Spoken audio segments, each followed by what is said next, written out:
Tila nafiko na nga si Heart Evangelista sa TV host comedian na si Vice Ganda. Ito nga ay matapos itong iduwit sa umano'y mga bulok na classroom sa lugar ng dating aktres.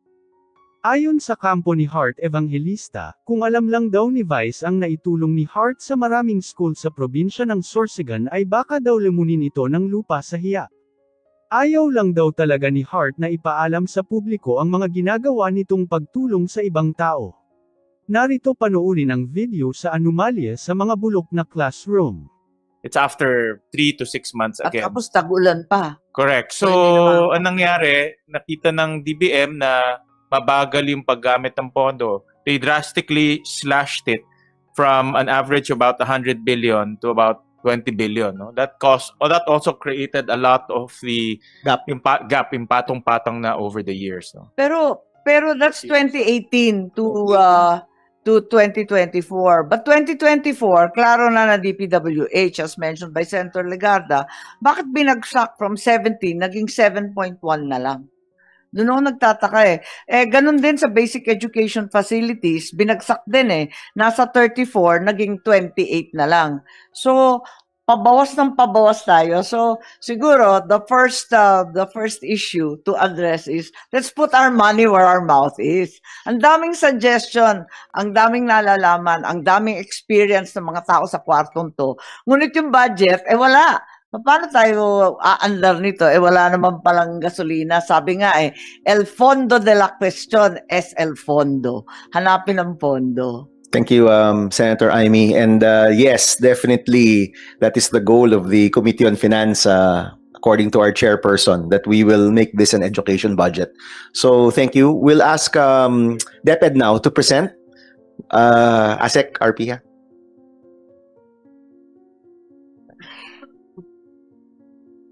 Okay, magandang umaga po sa inyo lahat, Mr. Chair, to our dear senators, my colleagues in government, and friends in the private sector. Allow us to share with you the situation of the infrastructure at the Department of Education.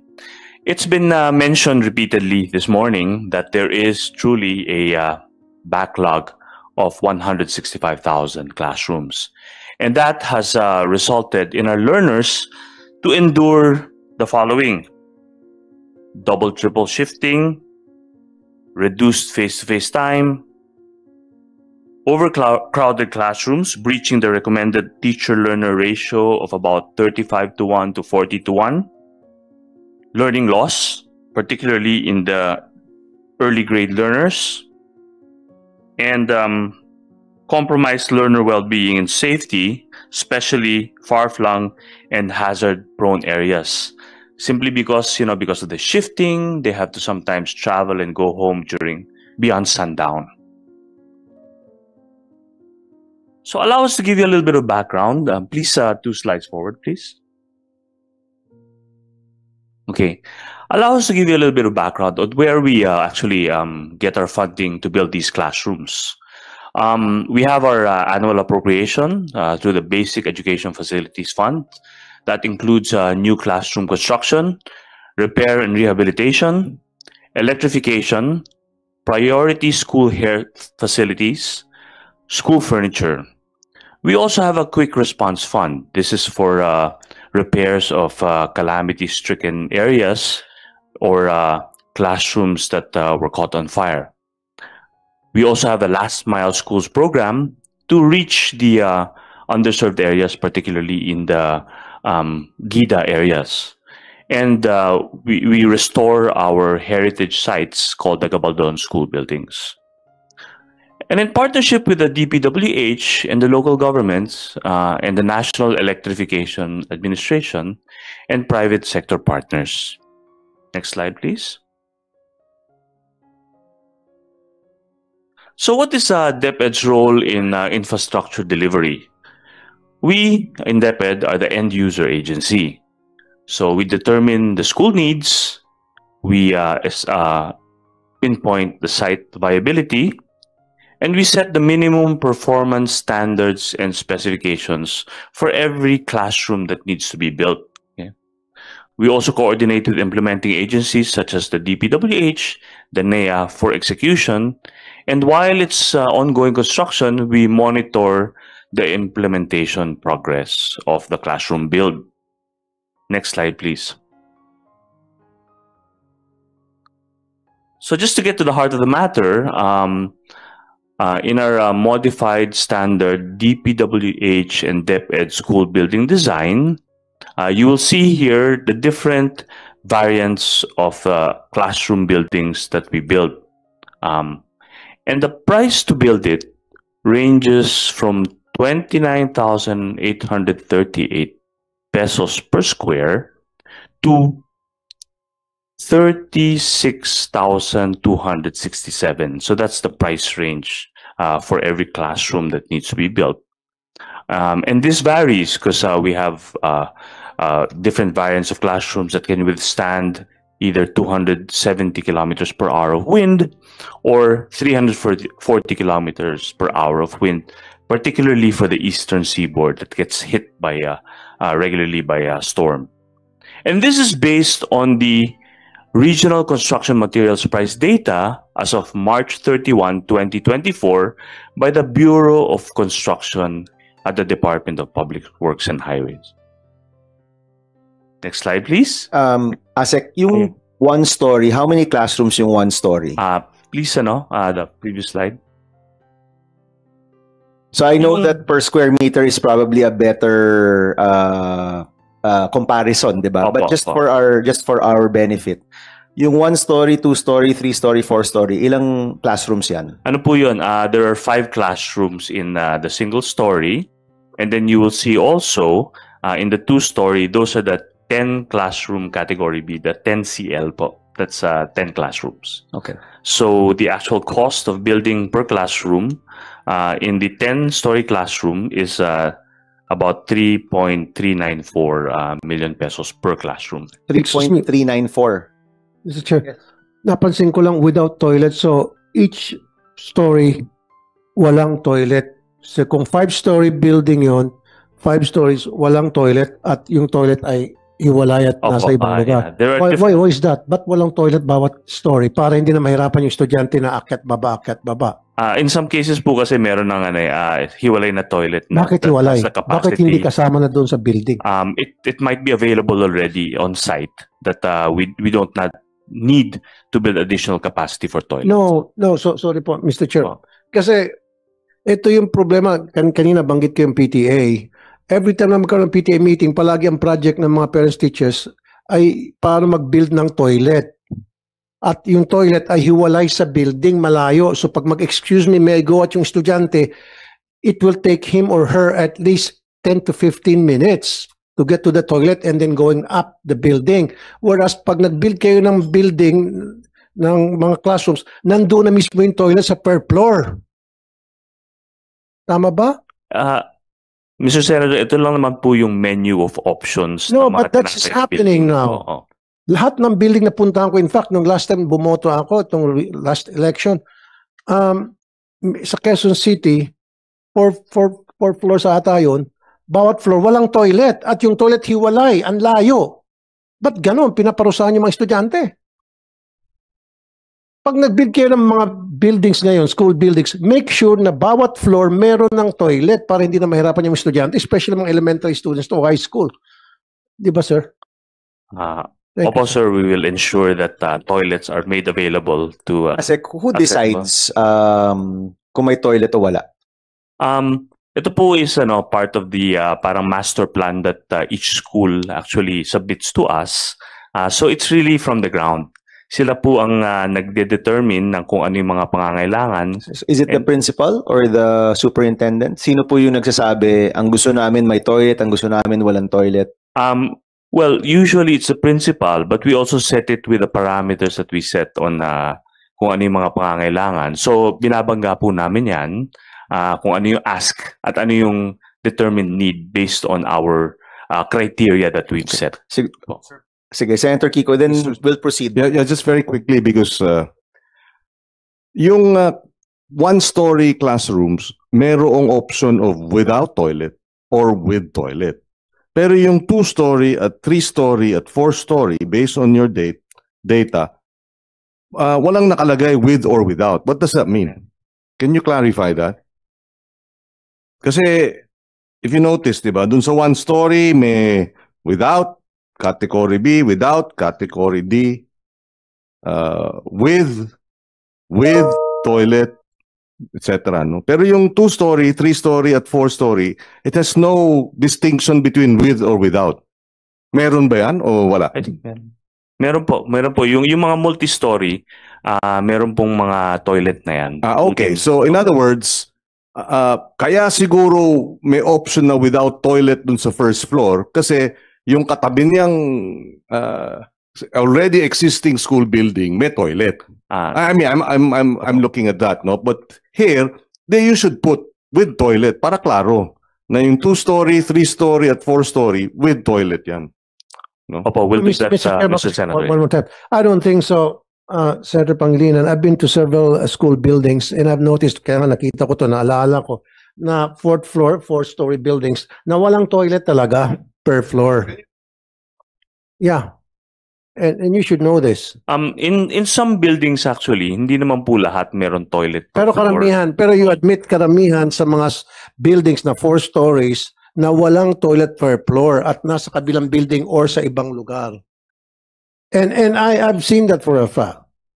Nangyari talaga yan. Kaya sabi nyo kanina, is it because by design na sinabi ng DPWH o sinabi ng principal o sino nag-design yan, na nagsabi niya. Pero sa akin, nakita ko talaga with my own 2 eyes, ilang buildings na napuntahan ko, elementaries, na nagbumoto ako. At talagang walang toilet per floor. May I follow up on that? Just very quickly. That was previous constructed school buildings that Senator Raffy Tulfo is but this is a modified standard.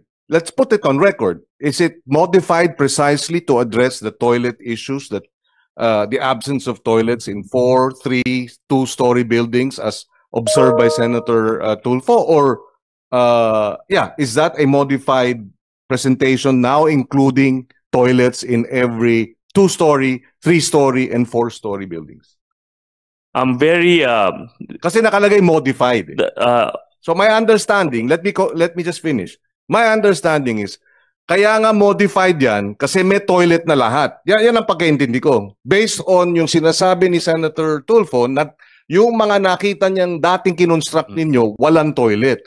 So siguro dahil dyan at galing, sabi nyo, galing sa babayan, they are now requesting dapat may toilet. Tama ba yan? Yun ang paliwanag, please. Tama po yun. Particularly yung mga multi-story, yung 2, 3, at saka 4, lahat po yan may toilet na. Sige. At the very least sa ground floor. We'll have Senator Lauren, and then I'm sorry, mag-stick to na ako. We'll proceed with the presentation. It's connected to this. Can you just tell us what is the standard DepEd square meter of one classroom of a 1-story building and how many toilets? Para po maliwanag na yun po ang sinusunod ngayon. Because I heard you, sir, say that depende yan sa hinihingi ng eskwela o ng principal. There must be a template of the size of one classroom and how many classrooms for a 1-story building. You said 5 classrooms. And is this for 1 toilet or 2 toilets? So that we understand and we're on the same page. And I do not think, Mr. Chair, that it would depend on what the principal would ask for. There must be a model, a standard, which you, DepEd, follows. Can I just have that simple answer, please? Thank you. Yes, ma'am. For sure, we have a metric that we follow. Toilet to classroom ratio. I don't have that available with me right now.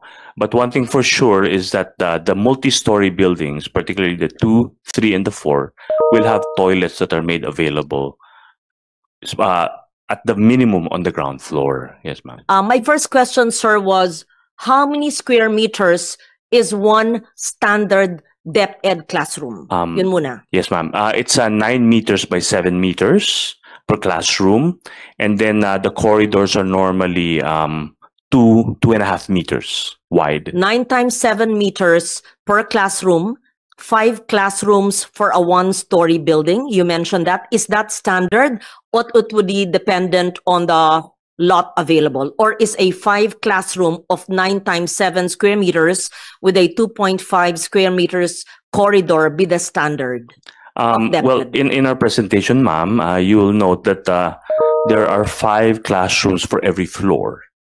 So in the single story, this pricing is based on 5 classrooms for single story, and then yung 2-story po, 10 classrooms, 3-story 15. So 5, 5, 5. Yun po yung So for the model. 5 classrooms of 9 times 7 and a 2.5 corridor, is there 1 bathroom? Just for single story first, so that we understand.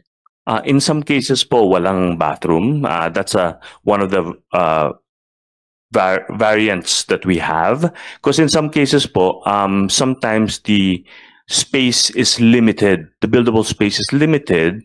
And since usually these are in dense areas, there would be a bathroom, a toilet that is available within like very proximity to the classroom that is to be built. You would say that in the DepEd template, a 5 classroom single story 9 times 7 square meters would not even allocate 1 bathroom in your model. Is that not basic to at least have 1 bathroom?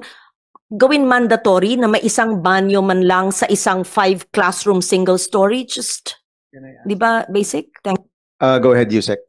Thank you very much, Mr. Chair.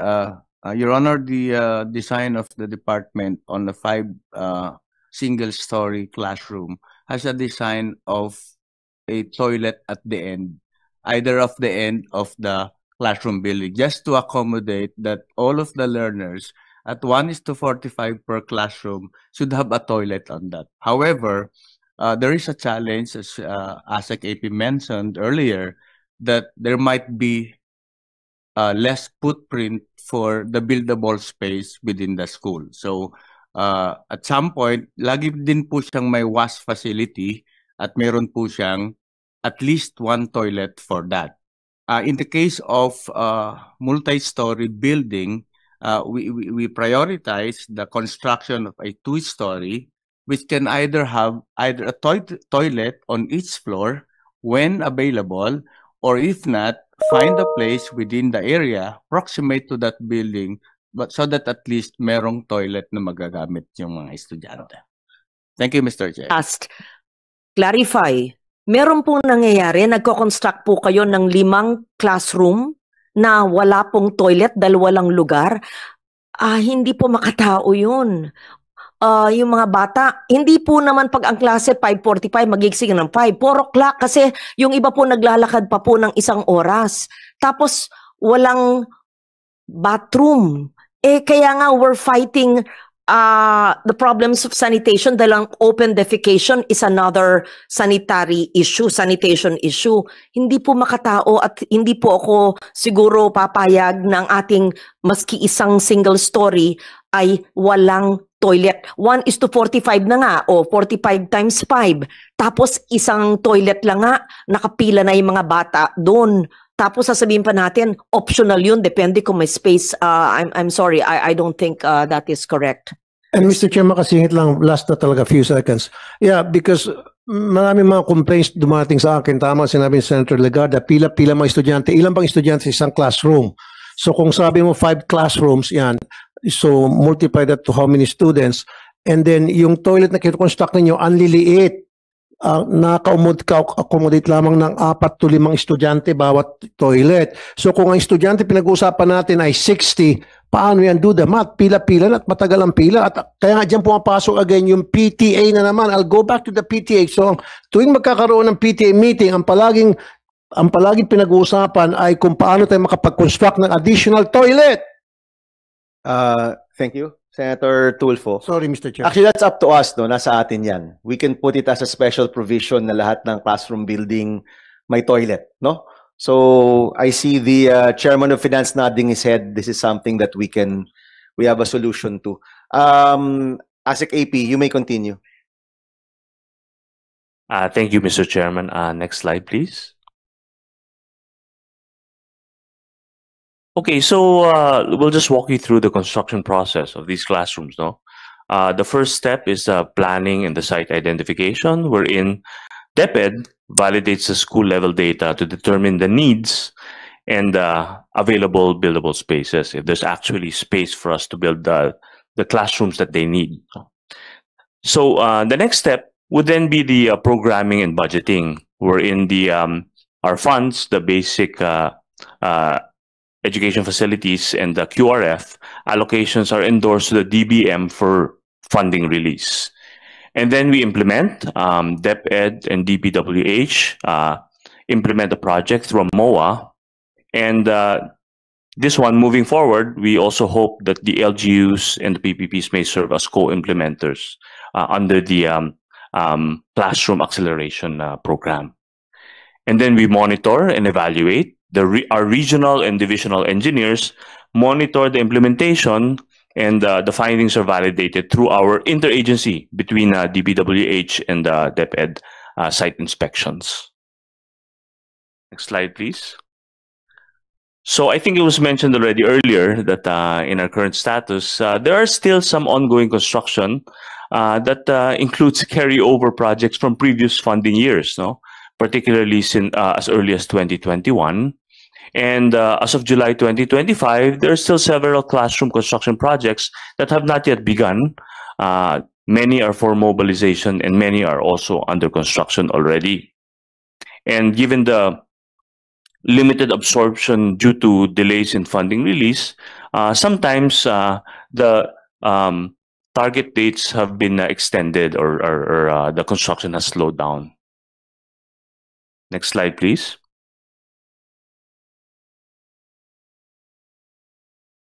So for this LGU counterparting scheme, allow us to share with you some observations that we've had in the historical arrangements. No?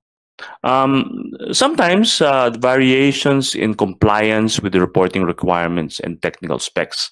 Sometimes the LGU is unable to communicate with us regularly the status of the project. So sometimes we don't have visibility as to what stage in the completion they are in. In some cases, projects do not necessarily fully align with our standards that we set. Okay? I suppose since the LG, it's funded by the LGU, sometimes they follow their own specs that they want. And of course, delays are also encountered in the submission of liquidation reports. And some projects were not completed as planned, partly due to politics, changes in local leadership. Next slide, please.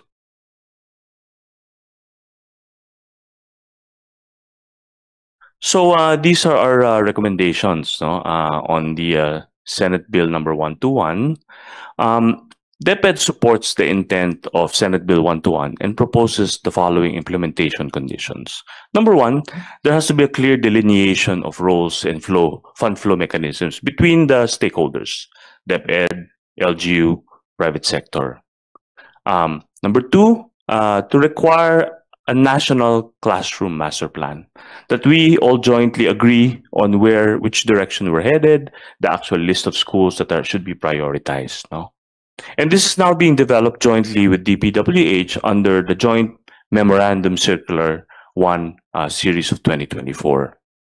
Number three, we want to encourage the implementation in GIDAs, in geographically isolated areas and depressed areas, high density urban areas. We saw earlier that the priority of the backlog is actually in NCR and Calabarzon, and disaster-prone or disaster-stricken sites.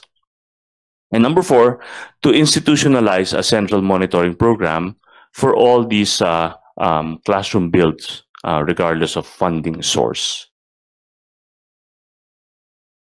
Next slide, please.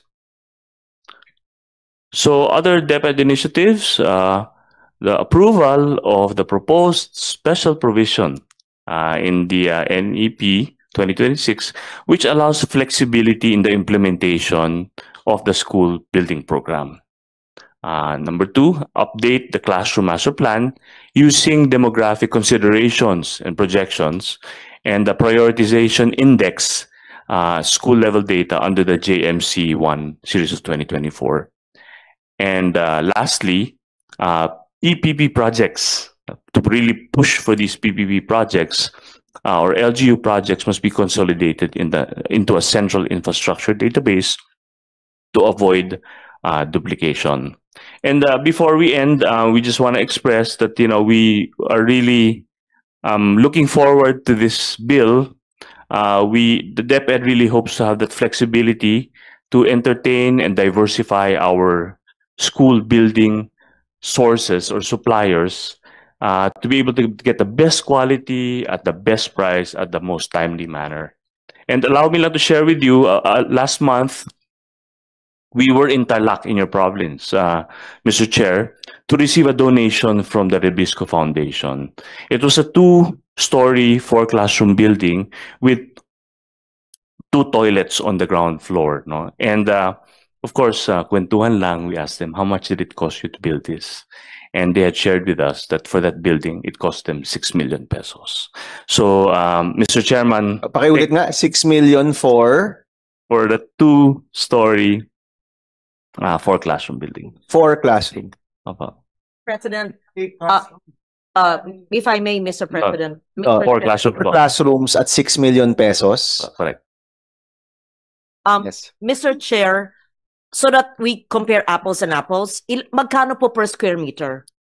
Kasi sabi nyo, 9 times 7 yung sa DepEd. Ito ba 9 times 7 for classrooms? So standard size.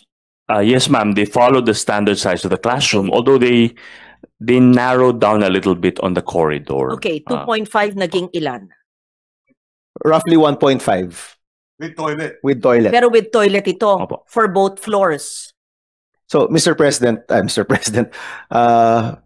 ASEC AP, ang pinakatanong kasi dito, bakit ang private sector nakakagawa ng ganung kamura at ang gobyerno ganung kamahal, no?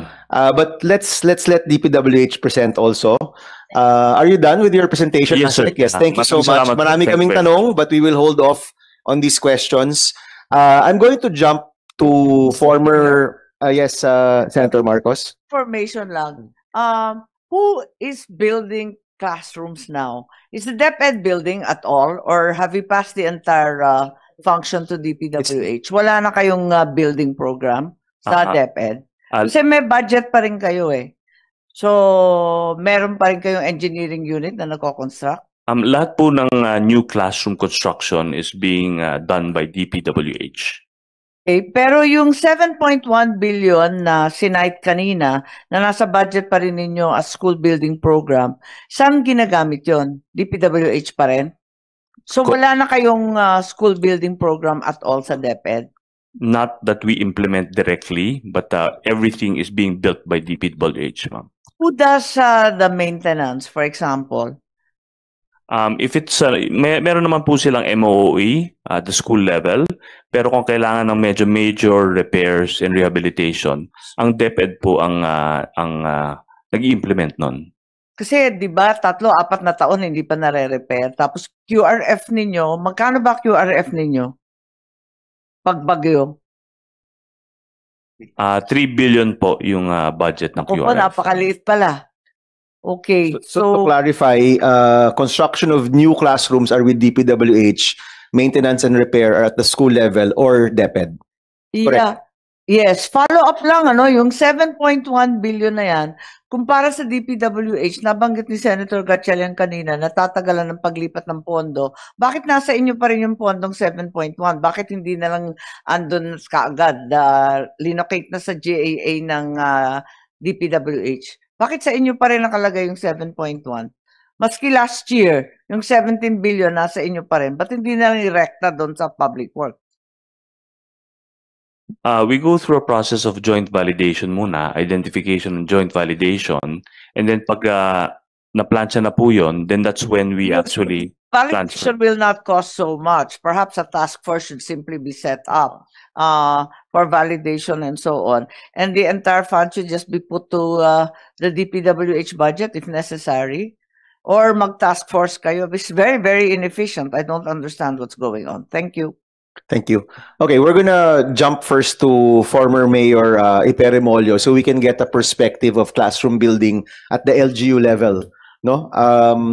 Si Mayor Ipe and I spoke the previous week, and he will narrate to us their efforts in Dumaguete.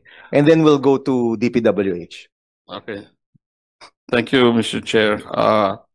Thank you for this opportunity to help in the acceleration of thinking of ways in accelerating the building of classrooms.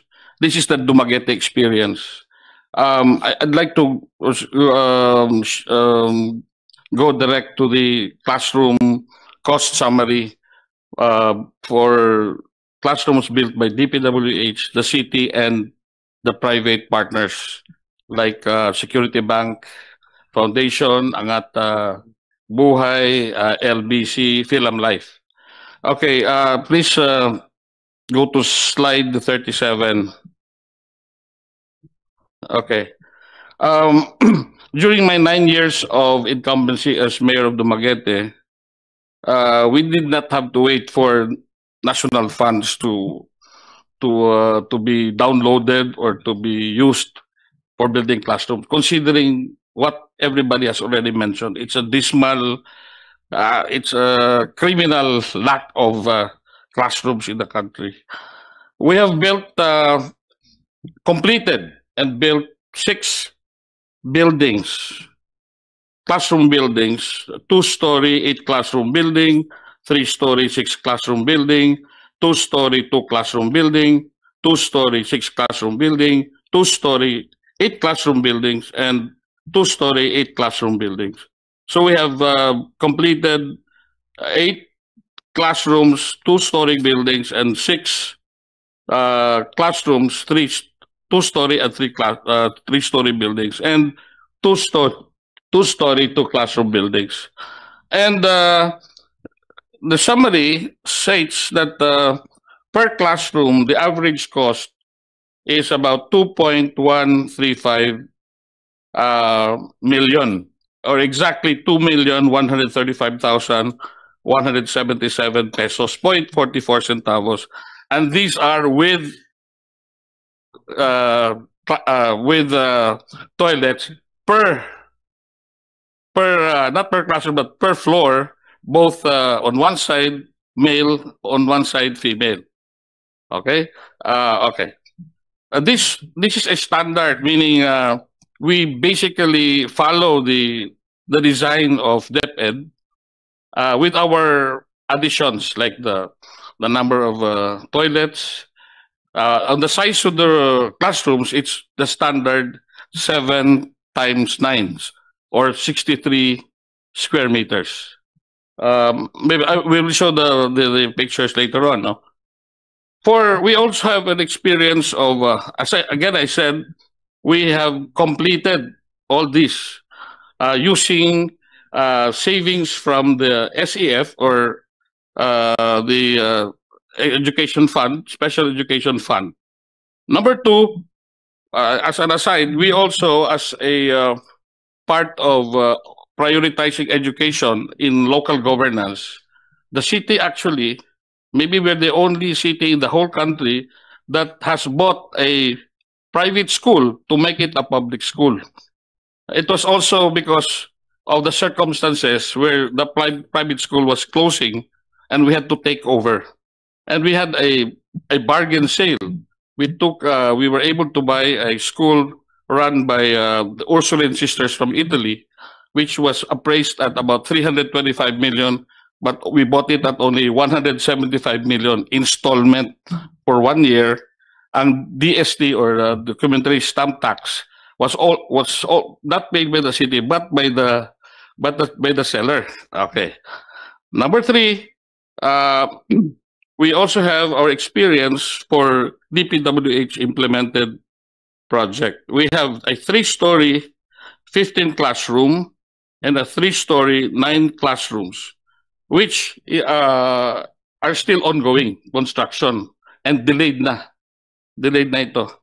But the average classroom cost is about 3,167,105. These were built almost at the same time. The city built classroom buildings, and the and the DPWH built classroom buildings. Again, the difference is about 1 million more or less. On our partnership with private foundations like Angat Buhay, LBC, Philam Life, and Security Bank Foundation, the average cost is about 1.5 or 1,511,000 based on the deed of donation in the contract. But then again, the difference could be is that between the city's cost and the private, it could be because these schools were built pre-pandemic, 2018. Kami, 2024 to 25. And more or less, the DPWH is still also the 24 and still ongoing. All right. So makikita mo yung diferensya. It's a stark difference. But again, also, as my friend here from the Angat Buhay is saying that the standard of the classroom by the private is not 7.9 square meters, but 8.6, correct? 6 by 8. So 48 square meters lang. Ang standard sa city, DepEd and DPWH is 7.9. Slightly bigger. It's bigger. Slightly bigger. Okay. So you can see, and the stark difference. Slightly bigger, but not 1 million pesos bigger. Yes. Okay. And then on the not just a lack of classrooms, but lack of furniture, especially the chairs. The city has innovated. We have a pyrolysis machine, and which can we have a plastic making machine actually in the city that can convert plastics into plastic chairs. We have donated all the plastic chairs to the DepEd schools. So that's to also to address the lack of furniture or the classroom chairs. So these are, and to incentivize innovative or active principals and getting more money from the city government without resorting to PTA, there are activities of the city like yung street dancing called Sandurot, that's once a year. We invite all the schools, public schools, to participate, and the winners are given prizes like 5 million for the first prize, 3 million, 2 million, 1 million. So it's the incentive to join. Also, the teachers are the teachers and the parents are so happy to encourage the children to join, because instead of contributing for the needs of the school, the 5 million is given to the maximum 5 million is given to the school, and of the projects of their choosing, whether bathrooms or televisions, books, etc., etc. So these are the innovations that we have made to really address all these problems. And the local government is as stakeholder, is as it's the vital role of the local government and an indispensable role to address the lack of school buildings. No, and I think if all or at least 50% of local governments are encouraged to use their general fund and SEF to build classrooms, and that's a great relief to the funding problem, as mentioned by Senator Marcos. And the way to do that, as I was suggesting to Chairman Bam, is that why don't we incentivize, meaning for every 10 for those local governments which prioritize the building of classrooms, we incentivize. If the city or the municipality or the province are willing to build 10 classrooms, then DepEd should download to the local government to match it with 10 classrooms using the template of the local government. And we also are endorsing the implementation, not just by DPWH, or take it out from DPWH, because DPWH is already saddled with so many infrastructure projects. And for us, in my experience, the building of classrooms is the least attractive to contractors, least profitable. Especially if the schools are in the mountains, you have to cross 8 rivers. And konti lang, in other words, konti lang margin. So, walang contractor. Eh kung may mga corrupt pa ng mga congressman, gobernador, mayor, patay ka pa. Okay? And in fairness, if DPWH, if you leave it up to DPWH to implement any project, may bawas na yan. Legitimate bawas pa. Supervision fee, EC fee, lahat na. So that in itself, legally, may bawas na. That's why the local governments, in partnership with, I don't know, Senator Kiko was saying that it's a good idea for the tax incentive if you donate classrooms. But I also would suggest, Mr. Chair, and members of this committee to include the donation of lands or lot by private sector as tax incentive. Actually, Mayor, if I may ask, yung paghahanda ninyo, di ba? Of course, this was when you were mayor of Dumaguete. Yes, and, not too long ago. Not too long ago, a few months ago. Kapag nakakuha kayo ng pera, or kapag nakakuha kayo ng go signal from the private sector, for example, we're ready to build, Mayor, we want to build 1-story, 2 classroom. Gaano kabilis nyo madideploy yun? Ilang buwan o ilang taon yun bago mabuo yung classroom? Madali lang yun. There are dilapidated classrooms. We first do that. Replace it with local. They did it for 3-4 months. In 3 or 4 months, Yes, okay. they can do it. Kaklaruin ko kasi the speed of the construction is also important, Yes. no? Hindi siya pwedeng mawala sa discussion natin. Yes. Kapag may nagsabi, handa kaming gumawa, meron kaming donasyon, or kung kayo man sa inyong SEF nakapaglaan ng pondo at ready na kayo, are you saying within 6 months to a year, matatayo yung classroom? Yes, because una, maraming dilapidated classrooms replaced muna. That would be their priority. So, hindi problema yung lupa doon kasi nakatayo na yung lumang classroom. In the province kasi mas mura ang lupa na compared to Metro Manila. And we have incentivized donors by naming rights. We name the school in So, Remolyo Memorial Elementary. That's why my father. Meron talaga. Meron talaga. Okay. Okay. Pero hindi Dumaguete, ibang tao. Mr. Chairperson, just very quickly on the matter of the time, as raised earlier, the period of completion.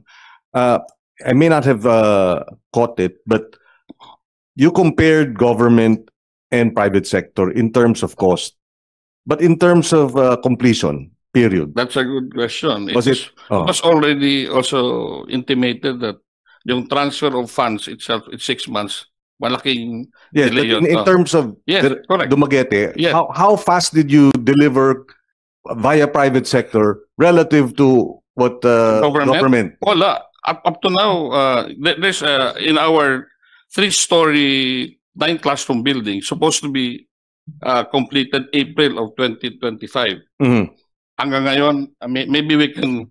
When did it start? April 2025 completion. Kailan na siya? Mga September, dapat completed na sa April 2025. Yes, but started September 2020, 2024. And ito ngayon ang ano niya, ito ngayon ang status. Hindi pa tapos, 7 Hindi pa months. tapos. And the status is, can you go to private school? Yeah. Can you go to 1 hectare lot? Okay.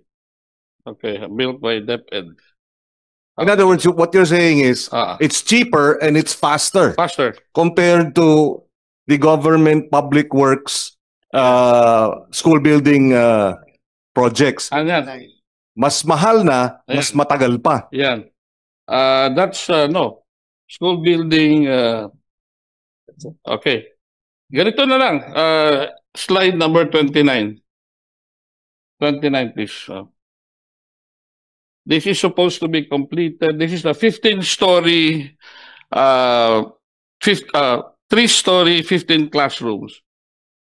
supposed to be completed December of this year. But that is the status as of 2 days ago. Look at that. Can you finish that in a 3-story, 15 classroom in 5 months? Or 4 months? August na tayo na. August, September, October, November, December. You cannot finish that in 4 months. 3-story, 15 classrooms. Dapat yan, completion date December. And started when? Started 4 months ago. So for September, October, November, December. So about 8 months to complete. Dapat 8 months. Yes. Ang isa, ang ganyang, pero yun na nga, apples to apples. Your private sector initiative with the local government, ito 8 months, mukhang hindi matatapos. Sa inyo, ilang buwan natatapos? Pwede ang 4. In fairness, the private sector initiative is only one Yes, one so story. apples to apples. If it's 1 story and 1 story building for government, public works, 1 story with the Wala pa NGO. kaming experience sa 1 story sa DPWH. Okay. Puro 2 story or 3 story. But you already completed Yes. 2 stories sa Yes. private sector. Yun, Okay. ilan yun? Mabilis ito. Ano We have completed on the date, same date. So how many months? 8 months to 9 months So 2 stories, 8 to 9 months, private sector completed with bathroom. with bathroom. Yung gobyerno, Toilet. yung public works, 2 stories, how many months? 2 story. Ito nga. Hindi pa tapos. Tapos yun ang I am basing that on the tarpaulin which is on the site itself that meron sinabi date started, date of target date of completion, which is they say either the date itself or the number of days. Let's say 235 days. Compute mo na lang yun. Nandun Okay. lang. In other words, mas mahal, mas matagal. Mas matagal, mas mahal. Ang pagka-private sector and LGU, mas mabilis, mas mura. Correct. O hindi dapat ganun ang direksyon. Right. Thank you, Senator Pangilinan. We'll have Senator Marcos ask a quick question and then we'll proceed to DPWH. Hindi po question. Unang-una, babatiin ko lang ang kabatch ko sa Kabataang Barangay, si Mayor Ipe Remolyo. Pinagmamalaki po namin yan at talagang education mayor siya. Ikalawa, meron siyang binanggit. Ako galing sa lokal gobernador. Pinagkakait sa amin yung SEF. Nabanggit na niya yung SEF na nagdedeklara kami kunyari ng savings. I highly recommend that we liberate the SEF because the SEF is a menu that's provided to local government, early learning, sports activities, etc. Samantalang yung eskwela mo, talagang ginahasa ng bagyo, wala ng bubong. Kaya magdedeklara ka, kunwari, ng savings. Hindi naman savings yun eh. Kasi limited nga to the menu. So I highly recommend that the SEF be turned over to the LGUs to determine what exactly is their priority. Kung talagang repair ng eskwela, kung bubong, at kung toilet nga. Para talagang ma-address yung kinakailangan. Hindi yung ibang priority. Kung maaari, siguro magbukod ng kaunti para sa early learning, sa sports, at kung ano-ano pa. Pero yung basic needs, hindi na-address. Sayang lang. Thank you, Senator Marcos. We also have a few bills amending the SEF from DepEd and from EDCOM. So, Senator Gatchalian, and then we'll move to DPWH. Thank you, Mr. Chairman. Just a quick comment on the presentation of Mayor Remolyo. Ako nung mayor ako, I was a direct beneficiary of the school building counterparting program. It was initiated during the time of President Pinoy, and si Secretary Abad was the prime mover of that. And I think my personal experience, effective siya. No? I remember we were given 50% of the funding from DepEd, and then 50% will come from the local government. Effective in a sense because sabay-sabay kaming nagpapatayo ng buildings. So in other words, all the local governments who were given counterparts, sabay-sabay kami, no? So meaning hundreds, even thousands of LGU, sabay-sabay sila nagpapatayo. So just to comment on that speed. Dahil sabay-sabay, in a matter of 1 year, sabay-sabay kami natatapos. So it's a good, that's why the proposal in the chairman's proposal is very innovative and also effective because meron ng proof of concept in terms of the counterparting program. Ang comment ko lang, those poor municipalities, siguro mas maliit yung counterpart niya. No? Yung mga malalaki, kagaya ng Dumaguete, Valenzuela, 50-50. Pero yung mga 4th, 5th class, baka mas maliit naman yung kanilang counterpart. But personally, I think it's effective because the mere fact that we can construct all at the same time and finish at the same time, that will address the speed of construction. During the Pinoy administration, if I'm not mistaken, Senator Gatchalian, they did the counterparting and they did the PPP. And they were able to, Brother Armin, was able to close the gap maybe to a few thousand, if I'm not mistaken. Tama ba? Are my figures correct? So kung kokopyahin natin yung PPP na balak na rin ng DepEd and itong sabay-sabay tayong gagawa, we might be able to indeed close the gap again within this term or maybe the first half of the next president's term. Baka masara natin to. That's the basic idea, no? Okay, so before we go to DPWH, gusto ko lang banggitin, Iloilo submitted also their figures. This was submitted by the governor but he just couldn't make it today. 1-story, 4-classroom at 5.1 million pesos. So ang average niya is only 1.275 per classroom. And meron din siyang 1-story, 3-classroom at 4,050,000. So his cost per classroom was 1.35 million. Even lower. LGU yes, implemented? Locally funded. Locally funded. All right, we'll go to DPWH. Who will be presenting? Yes, sir. Sige po, go ahead. Mr. Chair, makasingit lang. Yung pinag-usapan natin ng mga amounts ng classroom LGU versus DPWH, na-factory na ba doon yung property, value ng property? Well, yun yung gusto nating malaman, Mr. President, no? So we'll wait for everyone to present. I'm sure we all have our questions tungkol sa site preparation, kung malayo ba yung lugar o hindi. Some of our NGO partners can also answer that. And eventually, aabot tayo sa drilling down of even cost of materials. Ako gusto ko malaman kahit yung cost ng semento, cost ng bakal, cost ng pako, cost ng kahoy. We need to find out para ma-compare talaga natin. Then we can see kung justified ba talaga itong bigger cost ng gobyerno compared to LGUs and the private sector. And this committee has the power to get those documents, no, if I'm not mistaken, Mr. Chairman. So, malalaman din natin yan, makukumpara natin, and we should be able to come up with the right price.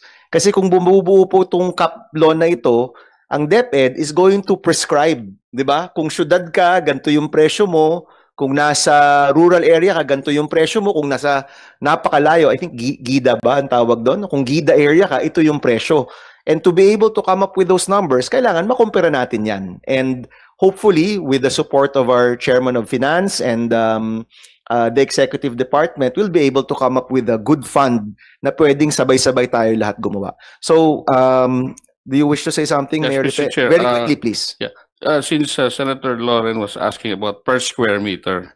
So, kasi pag 2-story or more, there are corridors plus additional toilets. So ang amin, kasama ng toilets, is about less than 20,000 per square meter. Kinumpare namin sa DPWH, mga tama yun sa kanila, 30,000 plus per square meter.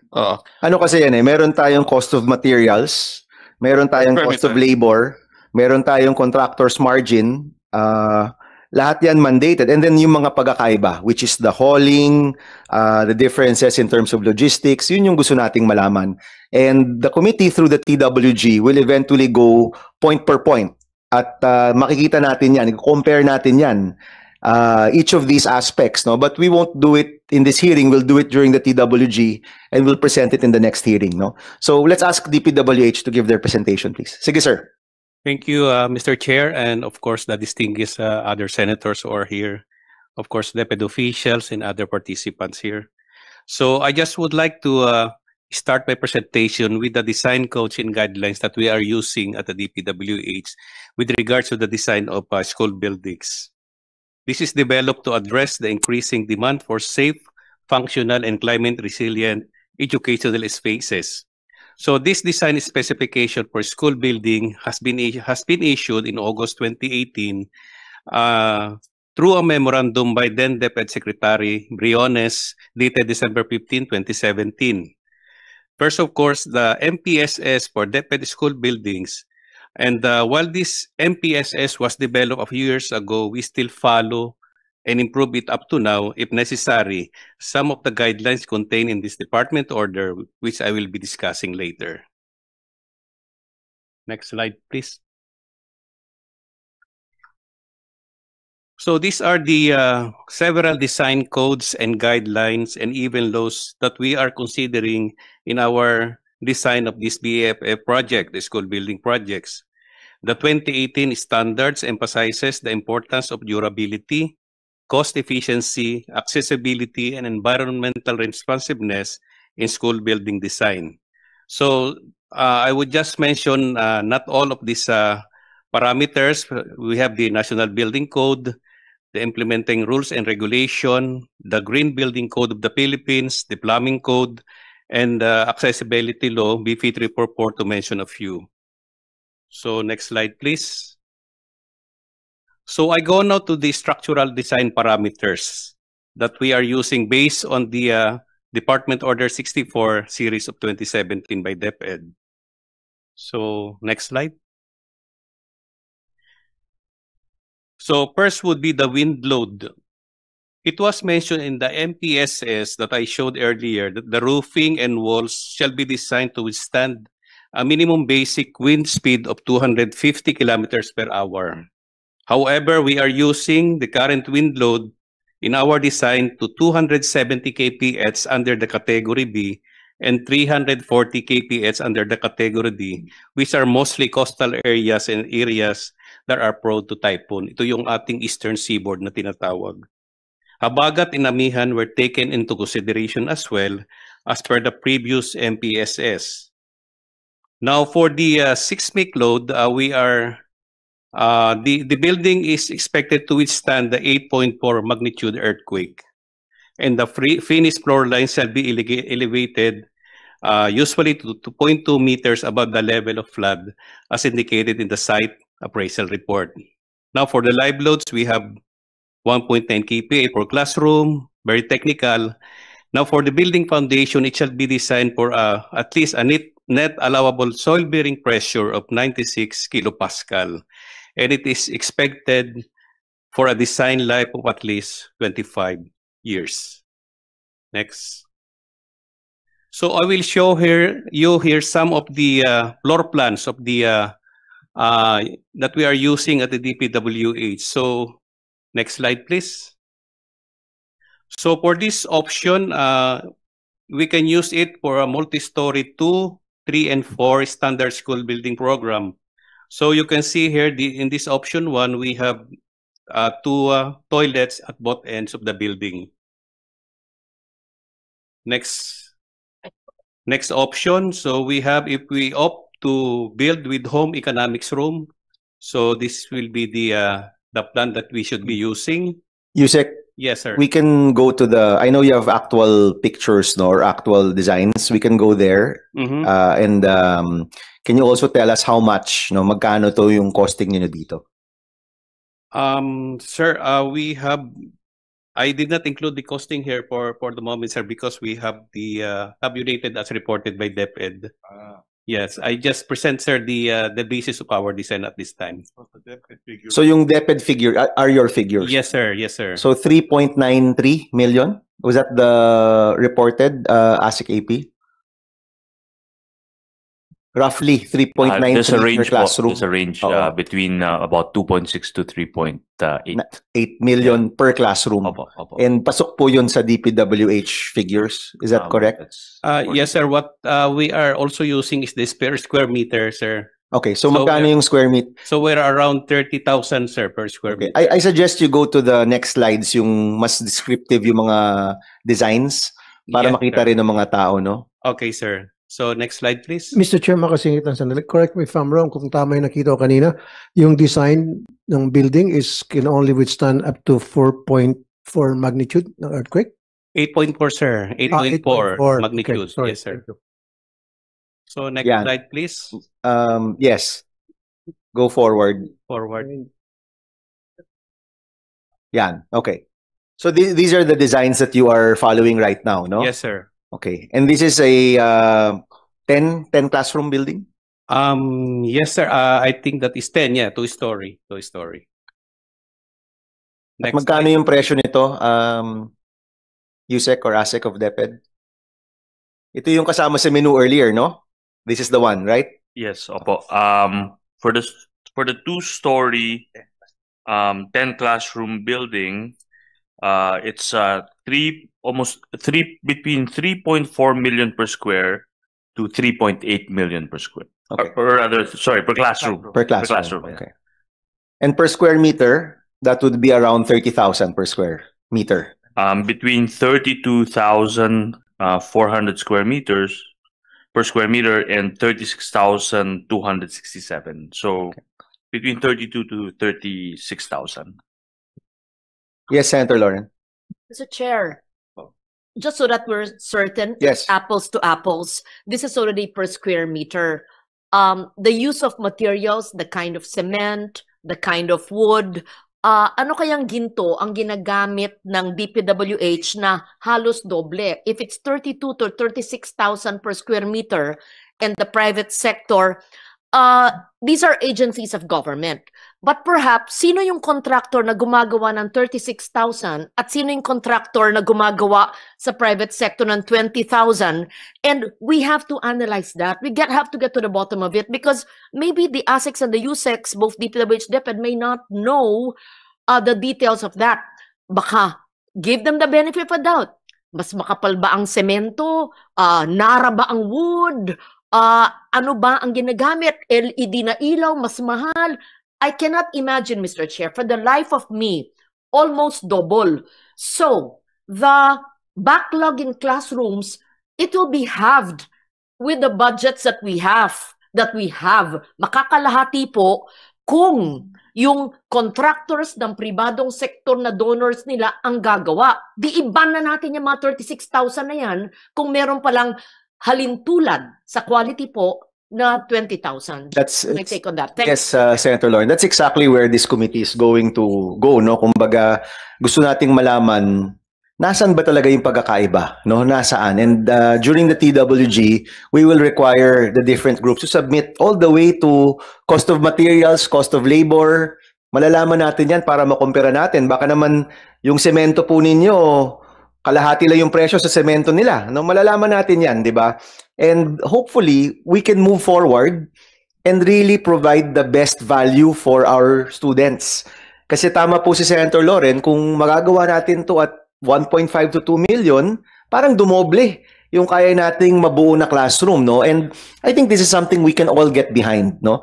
Senator Marcoleta is here. Maybe in his committee, the Blue Ribbon, this can be further tackled. But right now, ang pinaka-intensyon natin is to get the best, to look for the best price for our students, no? Sa private sector, mamaya we'll go to the NGOs, iba-iba rin ang kanilang presyo at malalaman rin natin. Baka naman di rin ganun kalayo dito sa DPWH. But definitely, in the TWG, iisa-isahin natin to at malalaman rin natin. By the way, Yusek, ano ba yung prescribed margin of a contractor? Actually, sir, nasa presentation ko yun eh. Sige, go ahead. Go ahead. Sir. Yes.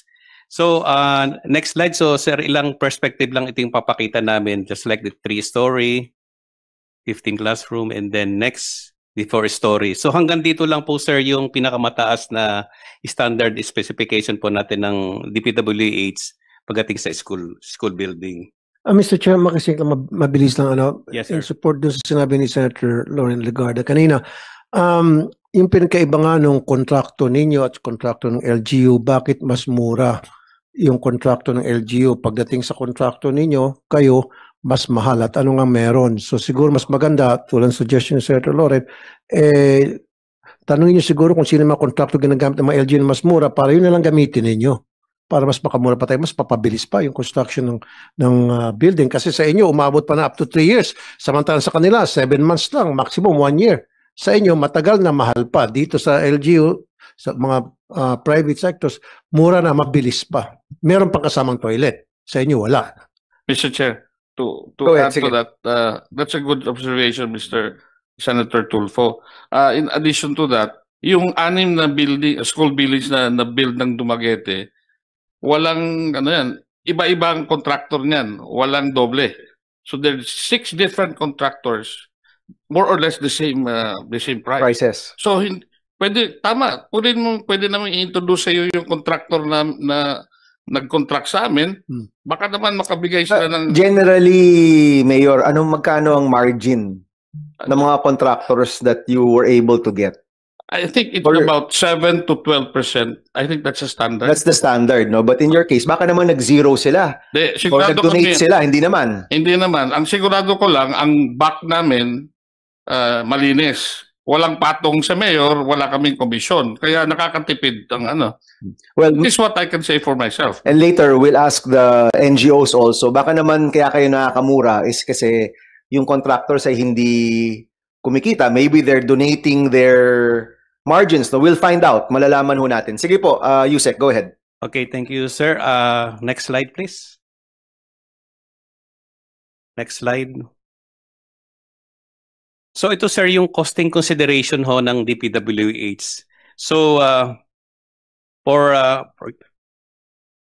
the detailed architectural design plans, ito po yung mga standard natin, 7 by 9 meters ang isang classroom.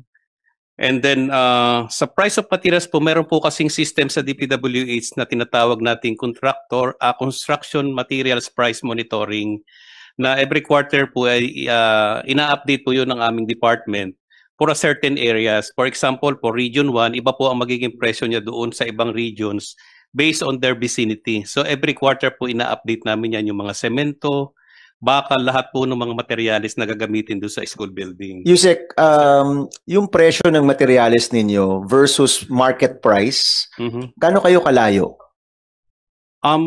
Sir, yan we are going through a process, nagkakanvas po yung ating mga district engineers and then binabalidate po ng regional office. So, more or less, sir, pareho lang siguro yan Sige, kasi gusto nating malaman yun. So, for example, sa Dumaguete, no? Ito, mayroon tayong data talaga. I know that you have built classrooms also in Dumaguete City. Yes. Makita natin, makumpara natin.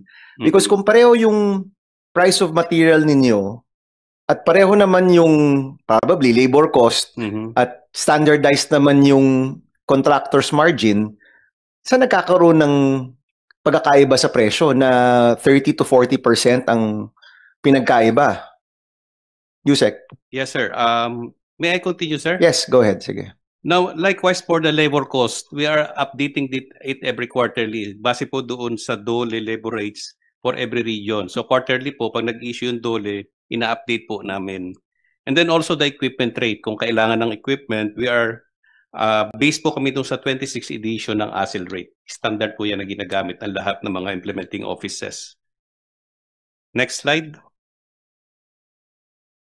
So ito, sir, yung apart from the direct cost, ito po talaga yung napapadagdag which is legally deducted, added po sa cost ng ating school building.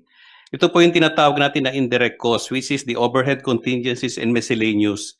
Approximately mga 12% po ng estimated direct cost yan.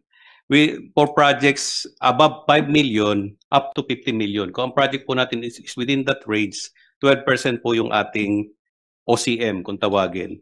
And then the contractor's profit, pag more than 5 million, it's only 8% po yung margin po ng contractor.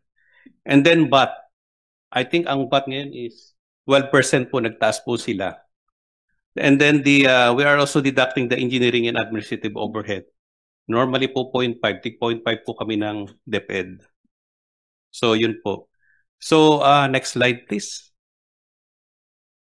So ito po yung mga factors that may affect po the cost po ng actual implementation ng school building.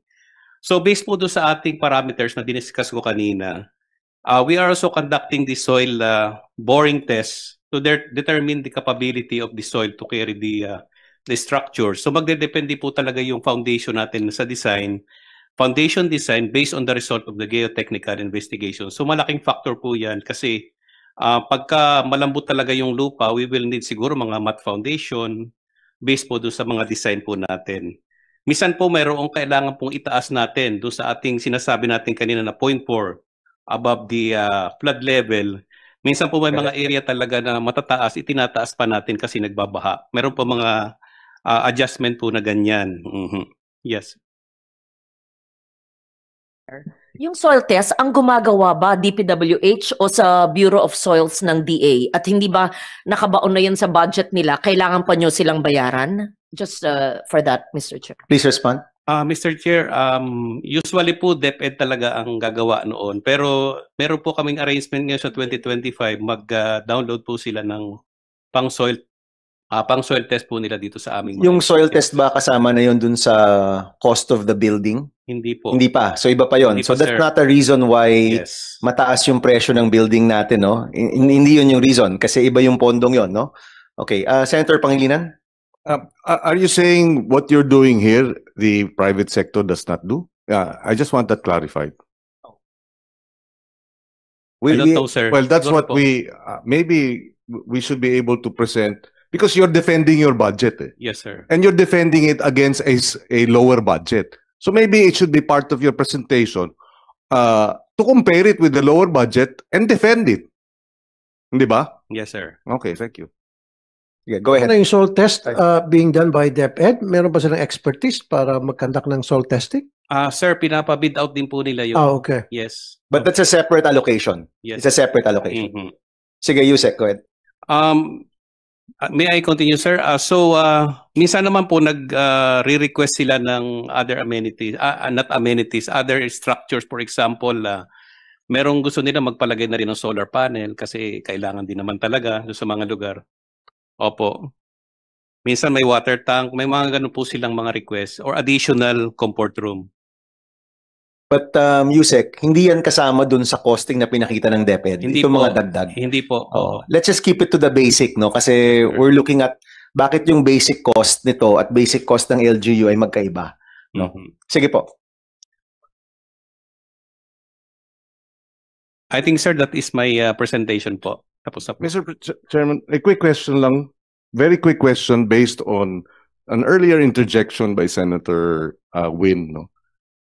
If the matching by the DBM and the LGU of 50-50 plus the PPP as a policy worked, why did DepEd and DPWH change it? Why was it changed? Why was it not continued? Would anyone with institutional memory help explain? Go ahead, Yusek. The counterparting agreement really was a good practice before, but in the change of administration, this was not considered. And at the same time, all other LGUs which do not have the capacity to do the counterparting is a sort of like discriminating. Oh, dehado sila. Dehado po Oo. sila. And the idea at that time is really 50-50. What the LGU can provide, tatapatan ng DepEd. And that's a good practice. And even there was a principal led at that time in terms of construction. The PSIP 1 and 2, which was initiated sometime in 2013, implemented up until this time, binabayaran po namin, this is also one thing which is a good practice.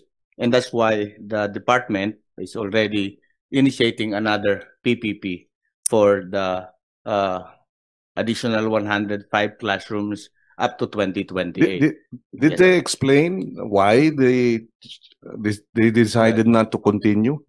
There was no, well, I do not know of any reason, Mr. Chair, on why was it stopped. But So you're saying both were good policies. yes, sir. Yes, sir. We And consider- therefore, just going back to the same, diba? Going back to that policy and will help address the challenges of your backlog, right? yes, Mr. I mean, Chair. if it's not broken, why fix it, diba? Yeah. But apparently, others saw it differently That's for whatever reason. the reasons that we do not know, Mr. Chair. But of course, again, there is also a provision kasi at that time that all of the projects, school building programs, as provided for in DAGA should be under DPWH. Ilang years na yan, Yusek? Ilang years na yung It policy? na yan? started in 2018, I think. 2018, yes, ako. And even up to this time, in 2025 GAA, what is being left in the department is only the school furniture. Okay, so clearly, if you go back, clearly that's when the downturn happened in this change of policy to give it to DPWH for implementation. Diyan lumobo ulit yung classroom gap natin, no? So moving backwards, 2016, 2017, actually the classroom gap was lessened. Is that correct? No? Lumiit siya, no? That's correct. Was it ever closed or ano lang siya? Lumiit lang. Lumiit lang. So maybe it was down to, what was it in 2017? 2016, 2017, down to I think 20,000 or even less. Would you remember? Does DepEd have that data? Or we can ask you to present it next time. We can get back. Chair, I have some historical Go ahead, knowledge go on ahead. this because I was the chairman of the Committee on Finance the last year of the Aquino administration and the 3 years of the Duterte administration, when in a hearing like this, it was requested by DepEd so that the school building fund, as we called it then, could be utilized more efficiently, supposedly, that it would be Department of Public Works to implement it. At the time, the funds were in the school building fund, and the engineering of the DepEd were not, I don't know, I cannot say not too competent, or they were not competent to effectively use it at the quickest possible time. And they requested it to, for DPWH to implement the construction of classrooms. I think that was in 2016 or 17. When was it transferred? 2018?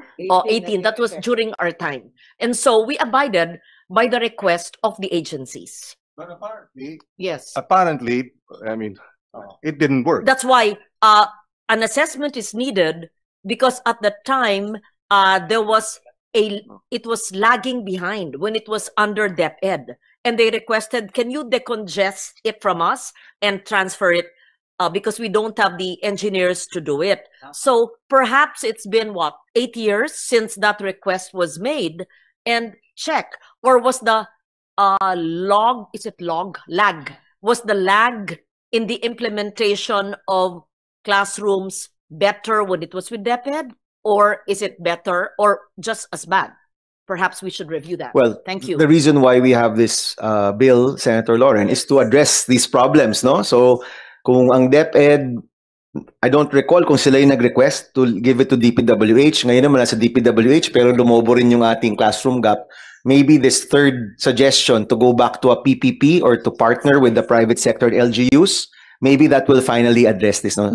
Senator Marcos and Senator Pangilinan. Yeah, very quickly, para sa akin, ang problema natin sa lumulobong school building gap, kinakailangan na talaga ng task force. Kailangan yung DepEd at saka yung DPWH at lahat nakakaalam dyan, lalo na yung mga lead na NGOs natin, pati yung PhilChai community. Siguro upuan na yan. Dapat hiwalayan na siya, wag na siya magulo dun sa DPWH. Kasi nakikita ko yung problemang ganyan na kinakailangan rin ng task force na talagang isang committee na hiwalay. Ibukod tangi na natin sa napakaraming trabaho ng DPWH. Yung isa pa, nandito naman yung finance chair natin, maybe Senator Gatchalian, we should also look at a very similar issue with the DA farm-to-market roads. Yung sa DA na farm-to-market, kung maalala ninyo, nalipat rin sa Public Works. Tapos parang wala rin nangyayari, ang daming reklamo. Kasi galing nga ako sa lokal, yun ang ramdam namin. So, kinakailangan siguro. Pero maganda yung suggestion ninyo na doon naman sa topic ng counterparting, ibagsak sa 10, 20, 30% yung counterpart ng 4th to 5th class. Kasi ang nangyayari, lumulobo yung inequity. Yung talagang nangangailangan ng eskwelahan na mahihirap na lugar, wala talagang pang-counterpart. Kaya nahinto rin yun eh. Yeah. Just very quickly, just to reiterate, it was working. The PPP and the matching was pretty much working, and the DepEd official here has said, ASEC Yusek Cabral, that it was a good policy. So, and therefore, when it was changed, medyo doon nagko-problema nung nilipat sa DPWH. So, but yun na nga ang tanong. How do we now make it into, na hindi kung sino ang pumalit, pabaguhin. In other words, gawin natin sa batas. Yung ganong klaseng program. Thank you, Senator. Senator Marcoleta. Chair, let me continue with the questioning of Senator Pangilinan. You narrated a good point. Yung sinasabi mong counterparting, whatever it is, PPP, it could be convergence. When you were asked what happened, you said, I do not know. Bakit? Ba't hindi nyo alam? At that time, kasi, I think Senator Pangilinan is asking for continuity. Yes, sir. If you were able to present a good experience, let's not forget that. Let's not get away from that. Kasi maganda yun eh. I think we were able to see the difference.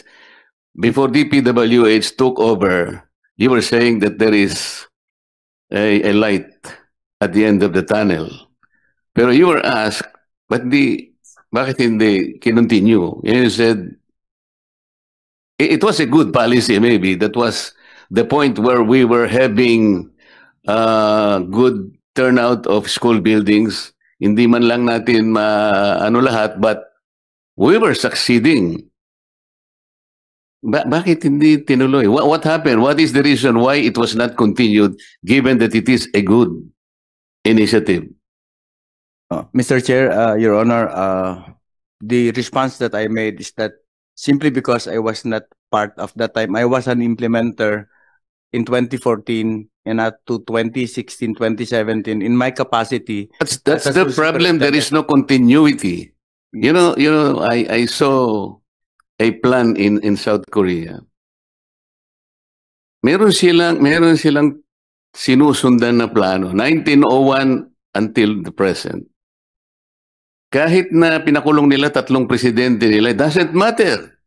Yung program ng presidenteng nakulong, tinuloy, walang yun, walang politika. That's probably the reason why there's a difference between us now in South Korea. Maganda na yung tinutumbok mo kanina. When you were asked, ano ba nangyari? But I don't know. Why don't you know? Bakit hindi natin? Walang institutional memory within DepEd na meron palang nangyari, a good episode that happened. Maybe that is the first time na nagkaroon tayo ng ganong episode, Mr. Chair. Ba't mo ka kinalim? Dapat ituloy natin, kung maganda, ituloy-tuloy natin. Kung merong lalaban doon, sabihin natin, anong ilalaban mo, maganda yan. Para sana tuloy-tuloy. Doon medyo nagkakaroon po ng pagsisikip ng dibdib eh. Tama na nga eh, siguro dati hindi natin makita yung solusyon. Nakita na nga natin eh. Hanggang sa nag-take over ng DPWH, nagka-busit-busit na naman. Sir Chair. Yusek will respond, yeah. and then we'll have Senator Lauren, then we'll proceed to the Thank you very NGOs. much for that, sir. But the reason why I was saying that I do not know is that I am performing and functioning on a different capacity at that time. I was not even involved at the central office at that time, but I was able to implement the same project in my capacity as a schools division superintendent at the time. So I think because I really I started from the classroom up to this level, and I have seen some good points. But to influence a policy decision at a certain governance level, at that time I still don't have that capacity to do so. Kumbaga nasa amin yon, hindi yun nasa inyo, yes. di ba? Okay, thank you. Senator Lauren. Since I, among all of you, I guess, have the historical knowledge on how it was. During the Aquino administration, the Duterte administration, and even now, Secretary Angara, I spoke to him the other day, there's a challenge when DepEd is empowered to do solely the engineering or the construction. And in 2016 or 17, I believe, there was a need to move it to DPWH. I recall Secretary Angara, as soon as he assumed, he looked at this problem already. And all they're asking for in DepEd, if I may speak for you, is flexibility. So that it would be either DepEd, because you have an engineering group, no matter how small, or LGUs to allow that, PPPs, private sector, and DPWH. But in the GAA provision of 2025 and this year, it empowers the DPWH. Maybe we're silent on PPP and perhaps, ayoko naman po unahin yung chair ng finance, but perhaps this could be a special provision so that we could allow it for the GAA 2026. I think that is my understanding of the advocacy, both of the President and Secretary Angara, in many statements they've made, and in my meeting just the other day with the good secretary. Flexibility, not totally taking it out, pero 3 o 4 na daan para ma-decongest sa isang ahensya lang ng gobyerno. Tama ba ho ako, DepEd? O yun ang sabihin kasi nyo? Yes, Mr. Chair. We included a special provision in the 2026 as proposed that the DepEd should be given certain flexibility to manage the fund in terms of the school building program so that we can allow DPW, if can be done by the TPWH, or do a partnership with the LGU and the private sectors, or even proceed with the PPP. What we want to do, Yusek, is we want to pass this law similar to when we passed the free college law, Senator Lauren. Senator Lauren was the chairman of finance during that time. Napasa na yung batas, and a number of us, including of course Senator Gatchalian and Senator Lacson, got together, pinag-usapan na kung hihintayin natin yung DBM cycle, it will take 1.5 years before we implement. At naghanap kami ng funding for the free college law on the first year before it became regularly programmed.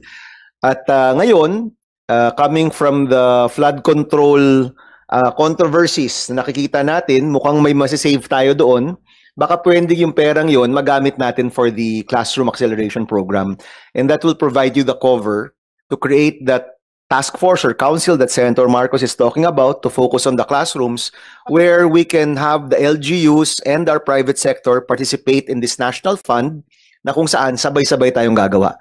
Maybe kung sabay-sabay tayong gagawa, may chance tayong to close this gap, no? Okay, so it's 11:30. I intend to finish at 12, no? Kasi wala kaming pang lunch ay, no? Just kidding. No, we're gonna have more hearings naman regarding this topic. So we just request DPWH to engage in the TWG and to go line by line para maintindihan namin nasaan ba talaga yung cost differences. I think it's also better for the agency na makita yung level of detail na yan. Kasi baka naman meron kaming hindi nakikita. Of course, when you talk about 3 million or 3.9 ba? 3.4 million versus 1.5 or 2 million, obviously we will jump to conclusions, di ba? But maybe with that line-by-line analysis, makikita talaga natin nasaan yung differences. So we invite you to please participate fully in the TWG, and we will present this in the next hearing. Senator Gatchalian, and then we'll have the first of the NGOs to present also their good work, no? Senator Gatchalian. Mr. Chairman, just on the matter of cost, and this is where it becomes very tricky. Kasi alam ni Yusek Cabralian, he became our superintendent in Valenzuela. Meron kamang area in Valenzuela wherein adobe yung lupa.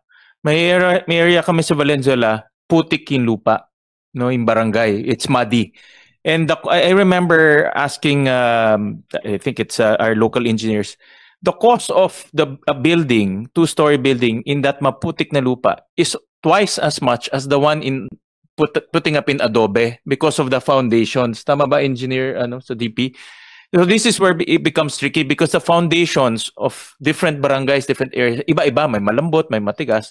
And that's where the cost becomes different, no? So the classroom is the same, but kung ano yung nasa ilalim, iba, no? And my suggestion to DPWH, maybe they can standardize, let's say, pag ang lupa mo adobe, this is the cost. Pag ang lupa mo is swampy, ganito yung cost. So that it will be easily understood by people like us in the policy side on the matter of cost. Kaya lang, Senator, ang pinakamura nila yung 3.4 million eh. Classroom pa lang yun. Ayun yung pinakamura eh, di ba? So meaning kung yung lupa ay kakaiba o may special na kailangan, iba pa yun, di ba? Dagdag pa yun. Am I correct? I'm correct, right? No? Yes, Yusek. Sige. Puro putik ba yung barangay? Wala nang makuwang walang putik? Walang ibang... Dating ho kasi yun, malapit pero yung sa... barangay, meron ka nang makikita. Pero naman, pero malambot. Ang point doon, sa Senator Marcoleta, malambot yung area. Yun. Ngayon, kung mas mataas pa yung cost sa 3 million, babagsak na sa Blue Ribbon yun. No?